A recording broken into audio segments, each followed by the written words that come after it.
ኮሚዲያን ፍልፍሉ ካብተ ጋጢም ወዝነበረ ናይ ወቅዒ ሓንጎል ድሒኑ ናብ ስሩዕ ክምለስ ዝገበሮ ምሽጥር ተፈሊጦ 10 ቶፕ ምግብታት ድሕሪ ወቅዒ ሓንጎል ከተወግድዎም ዝግባኮ ተመሳሳሊ 10 ቶፕ ምግብታት ብወቅዒ ዝተጎድዕ ሓንጎል ተለይሉ ንኽሓዊ ተለይሉ ንኽድሕን ዝገብሩ ምግብታት مساهم زلهم دكتور تشومي نزي channel حدشت تقولكم سبسكرايب شير لايك بمقبار بيتا سوكنو نيتعنا حبريتا يلكم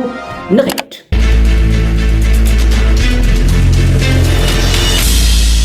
كوميديان فلفلو كرمي ورحي أكبابي ناي حنول وقعي ويكع استروك أقاد إمغو خمز نبرة درقاو كلنا سمعنا يو حقي أنا ون فيديو سريحة نيري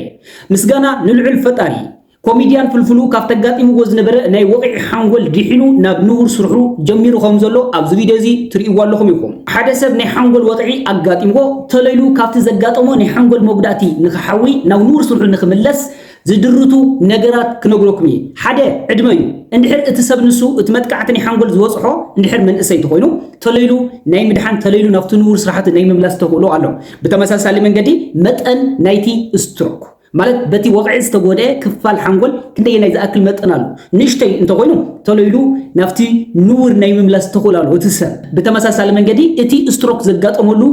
ቦታውን ወሳኑ ብጣዕሚ ሰንሲቲቭ ዝሆኑ ቦታታት አሉ ግዘ ዘይሁ ቦታታት አሉ ስለዚህ ሓደ እቲ ስትሮክ ዘጋጠመሉ ቦታ ክፋል ሓንጎሉን ወሳኑ ማለት ሓደ ሰብ ተለሉ ንኽድሕን ወይ ከዓ ቀሲሉ ንኽድሕን ወይ ከዓ ሓደ ግዜ ካኒ ናይ ሞት አጋጣምታቱን የጋጥም ተመሳሳሊ ካብ ስትሮክ ንምድሓን ዝድርት ካሊታዩ እቲ ፍጥነት ናይ ሕክምና ምርካብን ደይ ምርካብን ስለዚህ ቶሌልካ ናይ ሕክምና አገልግሎት እንተረኺብካ ካብ ስትሮክ وقعي توليلكا ناي مدحان عدلا سلازي لو معنتي 10 توب مغبتات دحري وقعي حانغول كنوغدو زغبئنا مغبتات كنوغروكم سلامنتاي ازو مغبتات زياتو نتياب حانغول بوصي حزولو موغداتي توليلو نخيحاوي ازي ناي محياو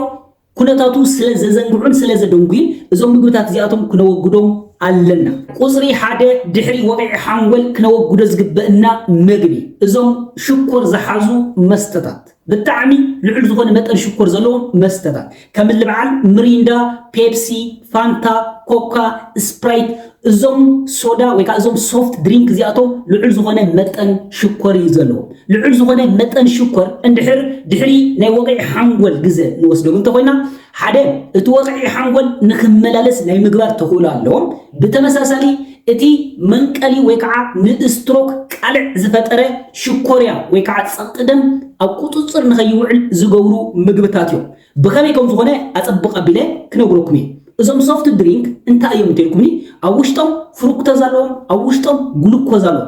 اوشتي ازوم لسلسات مستታት ዘሎ ሽኮር ዝተጻረየ ሽኮር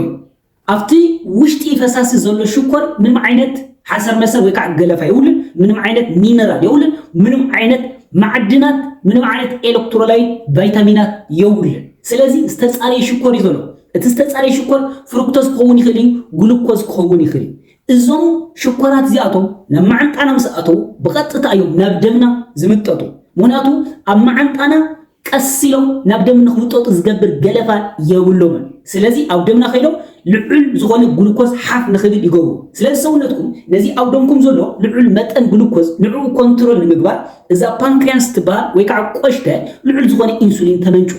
نمزح معلتات ويكع نبوزح سومنات اندحر أبدنكم لعل زغونه متن إنسولين انتهاليو نزل لعل زغونه متن شكر نمستغخال نمقوص صار أما جرشوا سوونتكم من إنسولين أي مئززن كبير يخليو إنسولين تقاومه كقاطمه يخليو بنا حكمنا سمو إنسولين ريزيستانس يبال سلازي أبدنكم إنسولين ولا اندهالي اتي سرحنا إنسولين أب سوونت أي كايدن اندحر أب سوونتنا إنسولين تقاومه ويكع ريزيستانس تقاطمه سلازي أبدنكم زلو شكر كمت أن عطب حافيبل نوهاتاتكم أي أطول نوهاتاتكم أي خزنن سلازي شكريا تمعلو مال سلازي ازوم ምግብታት زياتو بفلاي ازوم لسلسات مستታት لعل متن شكر زلو مستታት بمستاي نشكريا إنا نقال شكريا يعني كافتم ستروك نخفتطرو مقالعታት حدا ايو بتمساسل منغدي لعل زغونه متن شكر اندعر انتهاليو ابدم حدر زغونه ندري አሉ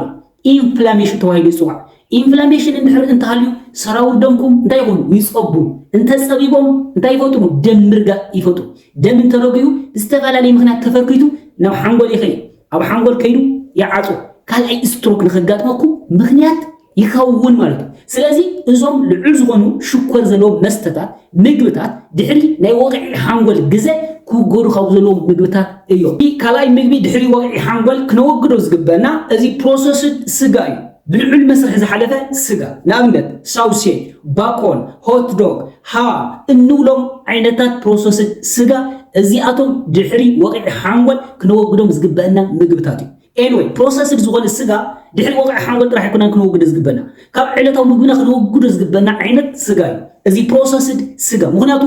ካብቶም ናይ ዓብይ ማዓንጣ ካንሰር ዝፈጥሩ ስጋታት ሓደ እዩ من ازي بروسيسر زخونه سغا WHO ካብ ዕለታዊ ምግቢ ናይ ህዝቢ ዓለም ክወግዶ ከም ዘለዎ ሓበሬታታት ጋይድ ላይናት ምኽርታት ይህባሉ ፕሮሰስድ ሚት ንምገብ እንተኮይና ኣብዚ ፕሮሰስድ ሚት እንታይ ኣሎ መስልኩም ልዑል ዝኾነ ጨው ኣሎ እቲ ጨው ንሱ እቲ ስጋ ንኸይበላሽ ጣዕሙ ንኸይበላሽ ተዋሂዱ ዝተወሰኸ እዚ ልዑል ዝኾነ መጠን ጨው ንምገብ እንተኮይና ልዑል ዝኾነ መጠን ጨው ታይ ዝፈጠር ጸቕጥ ደም ይዝፈጠር እንድሕር ስትሮክ እንተ ሃልዩካ ከዓነየ ስትሮክ እንተጋጥሙካ ከዓ እቲ ስትሮክ ብምኽንያት ናይ ጸቕጥ ደም ዝተፈጠረ ኸውን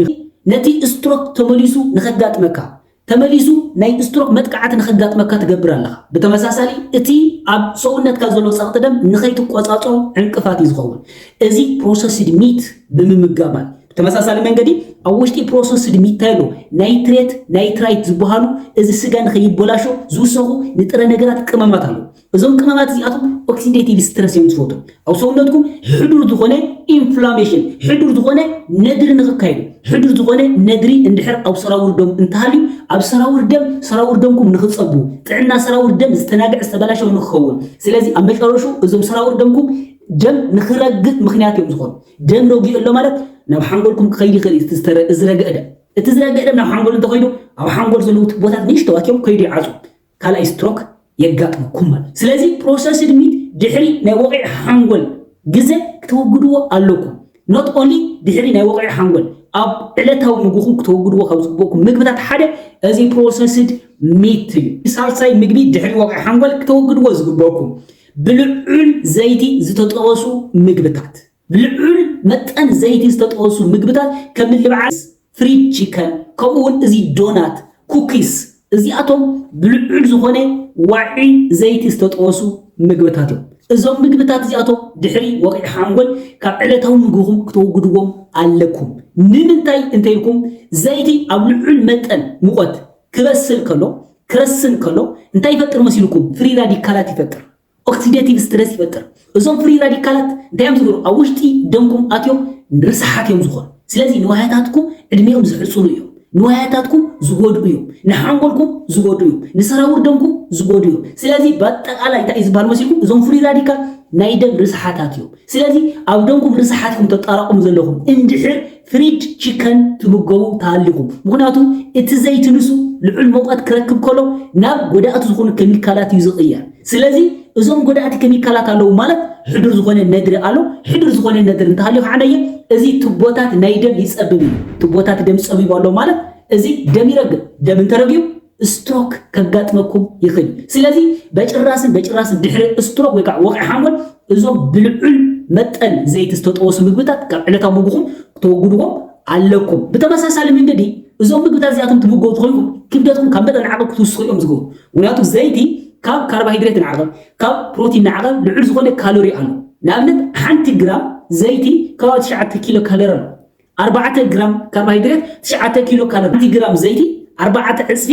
ናይ ካርቦሃይድሬት ወይ ከዓ ፕሮቲን እያ ኢነርጂ ወይ ከዓ ጸዓት ትፈጥር ስለዚ ኣብዞም ዘይትታት እዚኣቶም ዝተጠበሰ ምግቢ ልዑል ዝኾነ ዘይቲ እዞም እቲ ዘይቲ ንሱ ክትምገቡ ከለኹም ልዑል ዝኾነ ካሎሪ ትወስዱ ኣለኹም ልዑል ዝኾነ ካሎሪ ካብቲ ተውፅኦ ካሎሪ ዝነኣሰ እንተኮይኑ ስለዚ ትብስኑ ኣለኹም ትወግዱ ኣለኹም ስለዚ እዞም ምግብታት እዚኦም ብፍላይ ዝተጠበሱ ብዘይቲ ዝተጠበሱ ምግብታት ዝምገቡ ሰባት ብጣዕሚ ረጎድቲ እዮም ረእይዎም ንምንታይ ልዑል ዝኾነ ካሎሪ ካብቲ ዘይቲ ይምገቡ ስለ ዘለዉ ስለዚ እዞም ብዘይቲ ዝተጠበሱ ምግብታት ካብ ዕለታዊ ምግብኹም ክትወግድዎም ኣለኹም ራብዓይ ምግቢ ክትወግድዎ ዝግበአኩም እዚ ልዑል መጠን ጨው ዘለዎ ምግቢ ልዑል መጠን ጨው ዘለዎ ምግቢ ማለት ባዕልኹም ኣብ እትሰርሕዎ ምግቢ ልዑል ዝኾነ መጠን ጨው ክትውስኹ የውልኩምን ብጣዕሚ ውሕድ ትሕቲ 1.5 ግራም ጨው ኣብ መዓልቲ ክትወስዱ ኣለኩም ብተመሳሳሊ ልዑል ዝኾነ መጠን ጨው ዘለዎ ምግብታት ኣሎ ብፍላይ ካብ ፋብሪካ ዝተሰርሑ ኣብ ሱቃት ትረኽብዎም ምግብታት እዞም ጣዕሞታት ስናካት ኢልና ንፅውዖም መብዛሕትኦም ልዕል ዝኾነ መጠን ጨው ኣለዎም ስለዚ እቲ ጨው ንሱ ንጥዕናና ብጣዕሚ ጎዳኢ ስለ ዝኾነ ብፍላይ ፀቕጢ ደምና ሓፍ ክብል ዝገብር ስለ ዝኾነ እዞም ልዑል ጨው ዘለዎም ምግብታት ክነወግዶም ኣለና እዞም ልዑል ጨው ዘለዎም ምግብታት ኣብ ምንታይ ትረኽብዎም ኣብ ሱቃት ካብ ፋብሪካ ዝተሰርሑ ክኾኑ ይኽእሉ እዮም ባዕልኩም እተዘጋጅዎም ልዑል መጠን ጨው ዘለዎም ምግብታት ክትወግዱ ኣለኩም ብፍላይ ድሕሪ መውቃዕቲ ስትሮክ ሻድሻይ ክትወግድዎ ዝግበአኩም ምግብታት ኬክ ብሽኩቲ እዞም ኩኪሳት እዚኣቶም ዘይቲ ኣለዎም እቲ ዘይቲ ንሱታ እዩ ጥዕና ዘይብሉ ዘይቲ እዩ ንሰራውር ደምኩም ጥዕና ዝኸልእ ዘሕምም ፀገም ዝፈጥር እዩ ብተመሳሳሊ ልዑል ዝኾነ ሽኮር ኣለዎ እቲ ልዑል ዝኾነ ሽኮር እንታይ እዩ ዝገብር ካብ መጠን ንዓቐብ ክትነጉዱ እዩ ዝገብር ካብ መጠን ንዓቐብ ክትነጉዱ ጥራሕ እውን ኣይኮነን ታይዳ ዘየድሊ ልዑል መጠን ሽኮር ኣብ ደምኩም ክህሉ ካብኡ ኣቢሉ ሽኮርያ ንክሕዘኩም ዝገብር ስለዚ እልበዓል ብሽኩቲ እልበዓል ኩኪስ እልበዓል ኬክ እዚኣቶም ብምሎም ክተወግድዎም ኣለኩም ሻውዓይ ክትወግድዎ ዝግበአኩም ምግቢ እዞም ፋስት ፉድስ ኢልና ንፅውዖ እዞም ፈጣን ምግብታት ብፍላይ ኣብዚ ኢንዱስትሪያላይዝድ ዓለም ኣብዚ መብዛሕትኡ ናይ ህዝቢ ዓለም እንታይ እዩ ዝምገብ መሲሉ ፋስት ፉድስ እዩ ዝምገብ ምክንያቱ ግዜ የብሉን እያ ኣብ ስራሕ እዩ ዝውዕል እያ 24 ሰዓት እዩ ዝሰርሕ ስለዚ ብዝኾነ እንታይ በርገር ኣዝዩ እዩ ዝበልዕ ብዝኾነ እንታይ ዝገብር እዚ ፋንታ ገዝኡ እዩ ዝሰቲ ብዝኾነ እንታይ ዝገብር ኮካ እዩ ዝጥቀም ብዝኾነ እንታይ ዝጥቀም ኬክስ እዩ ዝጥቀም ብዝኾነ እንታይ ዝገብር ካልኦት ዓይነታት በርገር ቢዛ እንዳበለ እዩ ዝውዕል እዚኣቶም ፋስት ፉድ እዮም ግዜ ኣይውን ንምስርሖም ተሰሪሖም ዝተዘጋጀው እዮም ስለዚ ግዜ ካይዋኽኑልካ ኣልዒልካ ምውሳድ እዩ እዞም ምግብታት እዚኣቶም ግን ኣብ ውሽጦም እንታይ ዝሓዙ ልዑል ዝኾነ መጠን ሶዲየም ኣለዎም ልዑል ዝኾነ መጠን ሽኮር ኣለዎም ጥዕና ዘይብሉ ዘይቲ ኣለዎም እዚኣቶም ንጥዕና ሓደጋ እዮም ፀቕጢ ደም ይፈጥሩ ሽኮርያ ይፈጥሩ ካብ መጠን ንዓቐብ ንክትረጉድ ይገብሩ ካብ መጠን ንዓቐብ ኣብ ሰውነትኩም ሕዱር ዝኾነ ነገር ንክህሉ ይገብር ካብ መጠን ንዓቐብ ኢንሱሊን ረዚስታንስ ንከጋጥመኩም ይገብር ስለዚ ሜታቦሊክ ዝኾነ ጥዕና ናይ ሰውነትኩም ዘዛውዑ ምግብታት እዮም እልበዓል እዞም ፋስት ፉድስ ኢልና ንፅውዖ ሻምናይ ክነወግዶ ዝግበአና ምግቢ ኣልኮል እዩ ኣልኮል ብፍላይ ድሕሪ መጥቃዕቲ ሓንጎል ክውገድ ኣለዎ እንተዘይተኻኢሉ ግን መጠን ብጣዕሚ ክቕንስ ኣለዎ ብጣዕሚ ውሕድ ዝኾነ መጠን ይኹም ክትሰትዩ ዝግበአኩም ብፍላይ ስትሮክ ወይ ከዓ ናይ ሓንጎል ወቕዒ ዘጋጠኩም ሰባት ኣልኮል ሙሉእ ብምሉእ ዋላ እኮ ተዘይሓዲኩም ብመጠኑ ክትሰትዩ ኣለኩም ክትሰኽሩ የብልኩም ምክንያቱ ኣልኮል እንታይ እዩ ዝገብር እንተስኪሩካ ከውድቐካ እዩ ስለዚ ካልኣይ ስትሮክ ከጋጥመካ እዩ ማለት እዩ ብተመሳሳሊ መንገዲ ሕዱር ዝኾነ ኣልኮል ብፍላይ ካብ መጠን ንዓቐብ እንተኮይኑ ፀቕጢ ደም ሓፍ ክብል እዩ ዝገብር ፀቕጢ ደም ሓፍ ኢሉ ኣሎ ማለት ስትሮክ ካልኣይ ንከጋጥመካ ይገብር ኣሎ ብተመሳሳሊ እቲ ዝቆሰለ እቲ ዝጎድአ ዝተጎድአ ሓንጎልካ ንኸይሓዊ እንታይ ትገብሩ ኣለካ ተተዓናቕፎ ኣለካ ስለዚ ኣልኮል እንተኽኢልኩም ኣወግድዎ ተዘይክኢልኩም ከዓነየ ብመጠኑ ክትሰትዩ ኣለ ኣይ ክተወግድዎም ዝግበአኩም ምግብታት ኣዝዮም ዝተመስርሑ ምግብታት ኣብ ሱቃት ትረኽብዎም ዝተዓሸጉ ክኾኑ ይኽእሉ እዮም መልክዕ ታኒካ ክኾኑ ይኽእሉ እዮም መልክዕ ከረጢት ክኾኑ ይኽእሉ እዮም እዞም ኣዝዮም ዝተመስርሑ ምግብታት ኣብ ሱቃት ትረኽብዎም ልዑል ዝኾነ ጥዕና ዘይብሉ ዘይቲ ኣለዎ ልዑል ዝኾነ ሽኮር ኣለዎ ልዑል ዝኾነ ጨው ኣለዎ እዚ እንታይ ዝገብር ንሰራውር ደምኩም ንልብኩም ፀረ እዩ ስለዚ ፀረ ሰራውር ደም ፀረ ልቢ ፀረ ሓንጎል ዝኾነ ምግቢ ትምገቡ ኣለኹም ስለዚ ድሕሪ ከይዲ ስትሮክ ሞሊሱ ንኸጋጥመኩም እንደገና እቲ ዝተጎድአ ክፋል ሓንጎልኩም ንኸይሓዊ ትገብርዎ ኣለኹም ማለት እዩ ዓስራይ ክትወግድዎ ዝግበአኩም ምግብታት ካብ ፋብሪካ ዝኾነ ይኹን ዘይቲ ተሓዊስዎ ዝተሰርሐ ምግቢ ወላ ዝስተ ካብ ፋብሪካ ብመስርሕ ሓሊፉ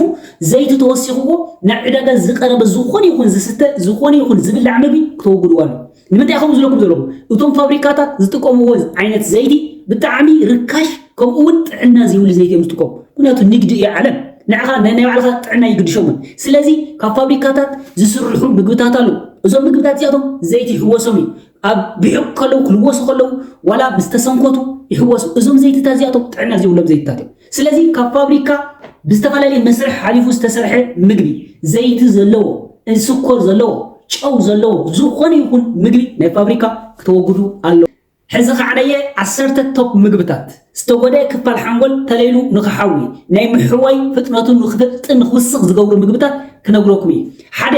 ዓሳ እዩ ብፍላይ እዞም ጥዕና ዘለዎ ዘይቲ ዝሓዙ ዓሳታት ከም ልበዓል ሰርዲን ከም ልበዓል ሳልማ ከም ልበዓል መርከል እዞም ዘይትታት እዚኣቶም ኦሜጋ 3 ዝበሃል ንጥረ ነገር ኣለዎ ኦሜጋ 6 ዝበሃል ንጥረ ነገር ኣለዎ እዞም ኦሜጋ 6ን ኦሜጋ 3ን እዚ ሓንጎልና ንኽሓዊ ዝተጎድአ ሓንጎልና ተለይሉ ናብ ንቡር ንኽምለስ ናይ ምግባር ብቕዓት ኣለዎ ኣላይ ዝተጎድአ ሓንጎል ተለይሉ ንኽሓዊ ዝገብሩ እዞም ሰማያዊ ቤሪ እዞም እንጆሪታት ብሉ ቤርስ ኢልና ንፅውዖ ስለዚ ብሉ ቤርስ ካብቶም ተመረፅቲ ምግብታት እዚ ድሕረ ናይ ሓንጎል መጥቃዕቲ ወይ ከዓ ድሕረ ናይ ሓንጎል ወቕዒ ክትወስድዎም ዝግበአኩም ምግብታት እዮም። አይ ክትወስድዎ ዝግባእ ምግቢ እዞም ሓምለወት ምግብታት ብፍላይ እልበዓል ሰላጣ፣ እልበዓል ቆስጣ፣ እልበዓል ጥቅልል ጎመን፣ እልበዓል ስፒናች፣ እልበዓል ብሮኮሊ፣ እልበዓል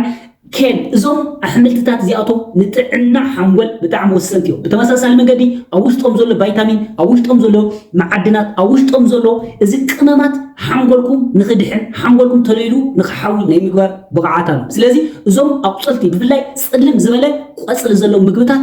ከይትፈርሑ ጨክኑ። ሓምሻይ ክትወስድዎ ዝግባእ ምግቢ ዳርክ ቾኮሌት ብፍላይ ልዕሊ 70% ዝኾነ ቾኮሌት ዳርክ ቾኮሌት ማለት እዩ። እዚ እውን ሓንጎልና ተለይሉ ንኽድሕን ተለይሉ ንኽምዕብል ተለይሉ ናብ ኑር ንኽምለስ ናይ ምግባር ብቕዓት ኣለዎ። ሻይ ሓንጎል ተለይሉ ንኽድሕን ዝገብሩ እዞም ኣቾሎኒ ለውዛት እዮም። እዚኣቶም ኣብ ውሽጦም ዝሓዝዎ ኒውትሮን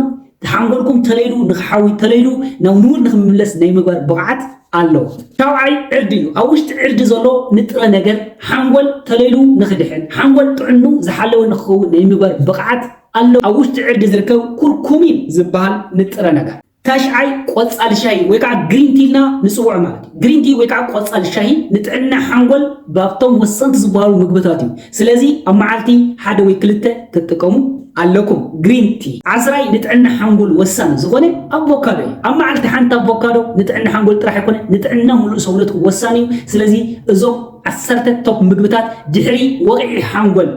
ደጋጊምኩም ክትወስድዎም ዝግበአኩም ናይ ዕለታዊ ምግብታትኩም ብምግባር ሓንጎልኩም እቲ ዝተወደ ክፋል ሓንጎልኩም ተለይሉ ንኽድሕን ተለይልኩም ናብ ንቡር ሂወትኩም ንኽትምልሱ ዝሕግዙኹም እዮም። ሰላም ንዕኹም ይኹን።